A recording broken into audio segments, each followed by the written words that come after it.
안녕하세요. 오늘은 방울복랑금 여름이 오기 전에 분갈이를 하려고 합니다.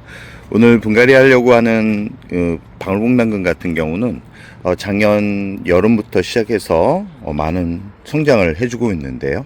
오늘은 분갈이 용토 사박토를 가지고 여름이 오기 전에 뿌리가 더 이상 망가지게 되면 힘든 여름을 보낼 수 있는 그런 환경이 만들어지기 때문에 이 방울복랑금 같은 경우는 단풍이 들어가거나 아니면 중간중간에 하엽이 만들어지는 그런 시기가 올 때 분갈이를 해야지만 여름을 건강하게 보낼 수 있다라는 말씀을 드리고 싶습니다. 이 방울복랑금 같은 경우는 여름을 아주 싫어하는 대표 품종이라고 할 수 있습니다. 그래서 잎이 이렇게 수박금처럼 알록달록하게 단풍이 들어갈 때쯤 되면 새 흙으로 분갈이를 해준 다음에 장마를 잘 넘기고 나서 여름을 보낼 수 있는 환경을 만들어 주는 게 좋은데, 이 다른 식물들 같은 경우는 햇살을 아주 많이 좋아하기 때문에 햇살에 차광막만 잘 해주면 큰 문제 없이 성장을 하는데, 이 방울복랑금 같은 경우는 차광막을 열심히 해줘도 높은 기온에 녹아내릴 수 있습니다. 그러나 분갈이만 잘 해준다 그러면 힘들지 않게 여름을 보낼 수 있고, 이 줄기만 잘 관리를 한다 그러면 이 방울복랑금 같은 경우는 이렇게 잎이 강한 햇살에 잎이 이렇게 말라가면서 떨어져도 그 부분으로 새로운 잎이 나오면서 또 풍성한 모습을 볼 수 있다라는 거 꼭 기억해 두시기 바랍니다. 이 화분은 이 방울복랑금 같은 경우는 작은 걸 키우기보다는 이렇게 커다란 대품을 키워야지만 여름을 그나마 잘 날 수 있고요. 이 지금 영상 속에 보이는 화분 같은 경우는 난화분입니다. 난화분일 정도로 아주 큰 화분에 자리를 잡아줬고요. 지금 안쪽에 마사를 걷어내니까 이쪽으로 해서 줄기가 새뿌리가 위로 올라오는 걸로 봐서는 화분 속에 뿌리가 가득 찬 걸로 예상이 됩니다. 지금 너무 커서 혼자 분갈이를 하려고 생각을 하니까 참 엄두가 안 나는데요. 작년에도 분갈이를 하다가 잎을 많이 떨궜는데 올해는 예쁜 잎을 떨구지 않게 안전하게 분갈이를 완료해야 될 것 같고요.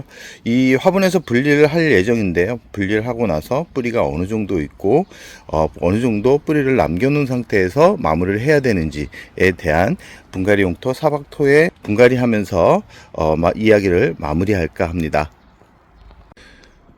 방울복랑금을 화분에서 분리한 모습이고요. 뿌리는 이 정도 남겨 놓으려고 합니다. 완전한 봄이었으면 뿌리를 많이 제거를 했을 텐데 여름이 곧 한 달 보름 정도만 지나면 여름이 오기 때문에 뿌리가 너무 없으면 안정적으로 자리를 잡기가 쉽지 않습니다. 그래서 이 정도 뿌리를 남겨놓은 상태로 분갈이를 할 예정이고요. 지금 바닥을 보면 아시겠지만 주위로 해서 뿌리가 엄청나게 많죠. 바닥은 화분이 너무 크기 때문에 밑에 배수층을 10% 정도 남겨놓을 예정이고요. 잘 보시면 이 마사를 많이 섞었습니다. 왜 그러냐면 여름에 너무 물이 많이 화분 속에 남아 있으면 이 과습으로 떠나볼 가능성이 높기 때문에 분갈이 용토 사박토에 마사를 어느 정도 섞을 예정이라는 말씀을 드리고 싶습니다. 바닥에 배수층을 10% 정도 남겨놓고 이렇게 사박토에 마사를 이 정도 한 10% 정도 마사를 더 넣었다라고 생각을 하시면 되고요. 이렇게 올려놓고 잘 섞은 다음에 화분에서 분리된 방울복랑금을 식재를 하면 되는데, 지금 방울복랑금 무게가 엄청나게 무겁습니다. 엄청나게 무거울 정도로 이 줄기와 잎에 수분을 잘 머금고 있기 때문에 이 분갈이 할 때는 꼭 말씀드립니다. 건강한 잎을, 통통한 잎이 있을 때 분갈이를 하는 게 닭위가 자리를 잡는 시간을 최소화할 수 있다라는 거 꼭 기억해 두시기 바랍니다. 이 지금 뿌리가 살짝 긴 느낌은 있지만 이 화분 크기가 있다 보니까 화분이 새 뿌리가 나오면서 자리 잡을 수 있는 시간을 어느 정도 만들어 줄 것 같고요. 지금 사박토에 이 마사를 넣었는데 꼭 말씀드리지만 마사와 사박토를 잘 섞어 주시는 게 좋습니다. 영상을 보면 마사와 잘 섞은 모습을 이렇게 볼 수 있고요. 한 20% 정도 남긴 상태에서 마무리를 했고, 그 위에다가 이제 방울복랑금을 놓고 분갈이를 완료할 예정입니다.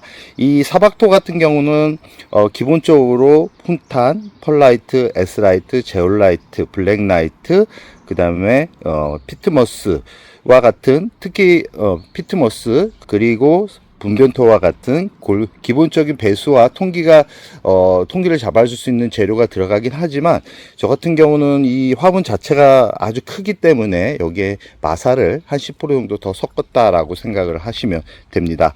그러면 분갈이를 완료하고 난 다음에 방울복랑금을 키워야 되는지에 대한 이야기를 하면서 마무리할까 합니다.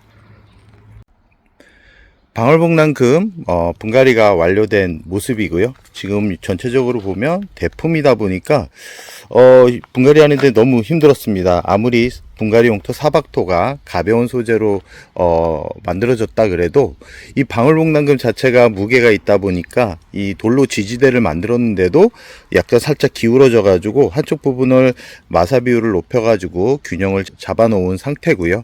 이 방울복랑금 같은 경우는 아까도 말씀드렸듯이 여름을 싫어하는 그런 품종이기 때문에 장마 기간이 오기 전에 뿌리를 어느 정도 안정적으로 활착을 시켜 놓아야지만 여름을 무사히 보낼 수 있다라는 거 꼭 기억해 두시기 바랍니다.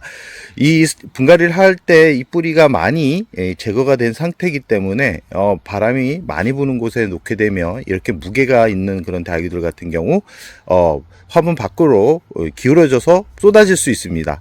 바람이 많이 불지 않는 잔잔하게 들어오는 공간에 화분을 위치시킨 다음에 여름이 오기 전, 장마가 끝나기 전에 이 바람이 잘 통하는 곳으로 화분을 이동시켜 가지고 자리를 잡으면 되고요. 저 같은 경우는 대략 장마 기간이 끝나고 나서 동양지 거리대로 이동을 시킬 예정입니다.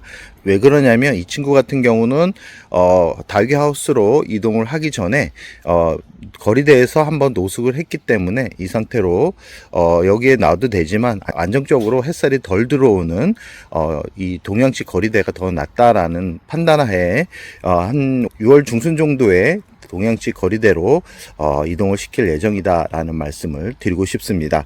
사박토로 분갈이한 그런 화분들 같은 경우 첫 물주기를 언제 줘야 되는지 몰라가지고 분갈이 하자마자 물을 주는 분들이 있는데, 절대 이제는 분갈이 하고 나서 이렇게 뿌리를 많이 손댄 그런 방울복랑금 같은 그런 다육이들 같은 경우는 일주일 정도 지나서 물을 주는데, 첫 물주기 할 때 물이 바닥으로 빠질 때까지 시간이 좀 필요로 합니다. 저같이 마사를 섞은 분들 같은 경우는 물이 빠르게 빠질 수 있지만, 사박토로 100%한 그런 화분들 같은 경우는 물이 한 번에 밑으로 쭉 빠지지 않을 수 있기 때문에 시간을 두고 완벽하게 아랫부분까지 물이 전달될 수 있게 물을 주라는 말씀을 드리고 싶습니다.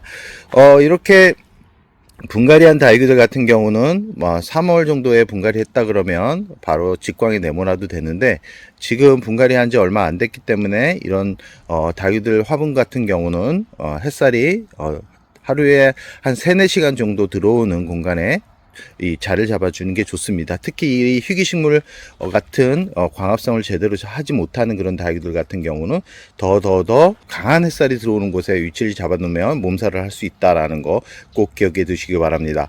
오늘은 이 가벼운 배합토, 다육이용토, 사박토로 이 방울복랑금을 분갈이를 하는 것을 영상으로 보여드렸고요. 대품 분갈이 할 때는 혼자 하지 마시고 주위에서 도와줄 수 있는 분을 같이 모셔가지고 같이 해주는 게 다육이를 안정적으로 자리 잡아줄 수 있는 방법입니다. 너무 무리해서 혼자 하지 마시고, 꼭 말씀드리지만 주위에 도와줄 수 있는 분들과 같이 해주라는 말씀을 드리고 싶고요. 그리고 마지막으로 이 사박토로 분갈이 하고 나서 많은 분들이 이 바닥에 화분을 쿡쿡 쳐가지고 밀도를 높이는 분들이 있는데, 절대 밀도를 높이지 말고 그대로 한번 물을 주고 나서 물이 빠지고 나면 이 공간이 생깁니다. 그때 흙을 채워가지고 마무리를 해주라는 말씀을 드리면서 방울복랑금 분갈이 용토 사박토의 방울복랑금을 분갈이하는 영상을 마무리하도록 하겠습니다. 그럼 오늘의 영상을 여기서 마무리할까 합니다.